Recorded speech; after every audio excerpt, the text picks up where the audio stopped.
আরে ম্যাডাম, কোথায় যাচ্ছেন? আসলে আমি ইন্টারভিউ দিতে এসেছি। ইন্টারভিউ দিতে এসেছেন? কিন্তু আজকে তো আমাদের অফিস বন্ধ, আজকে আমাদের বস আসেনি। নানাগার দাদা আজকে আমাকে ইন্টারভিউর জন্যই ডেকেছে, কিন্তু অফিস কি করে বন্ধ হতে পারে? হ্যাঁ, ইন্টারভিউ ছিল, আপনি ঠিকই বলেছেন, কিন্তু আজকে আমাদের বসের একটা ইম্পর্টেন্ট কাজ পড়েছে, তাই ইন্টারভিউটা ক্যান্সেল হয়ে গেছে। আপনি আমার একটা ছোট কাজ করে দেবেন? হ্যাঁ বলুন না। ম্যাডাম, এখানে 5,000 টাকা আছে, আপনি আমার ভাইকে গ্রামে পাঠিয়ে দেবেন। কত টাকা আছে এখানে? ম্যাম, 5,000 টাকা। পাক্কা 5,000 আছে? হ্যাঁ ম্যাম, পুরো 5,000 টাকাই আছে। এই নিন, এখানে 500 টাকা এক্সট্রা ছিল, এখনই আপনার লস হয়ে যেত।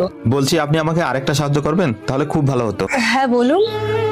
আসলে ম্যাডাম, আমার ভাই 12 ক্লাসে পড়ে, ও পাশ করার পরে আমি তাকে শহরে নিয়ে আসবো, আর ওকে কলেজে ভর্তি করে দেওয়ার পর ও যে ডিগ্রি অর্জন করবে সেটা আমার দেখার খুব শখ। কিন্তু ম্যাডাম, আমি তো ডিগ্রি চিনি না, তাই আপনার কাগজগুলো দিলে আমি ডিগ্রিটা চিনতে। এটা কোনো জিজ্ঞাসা করার কথা হলো?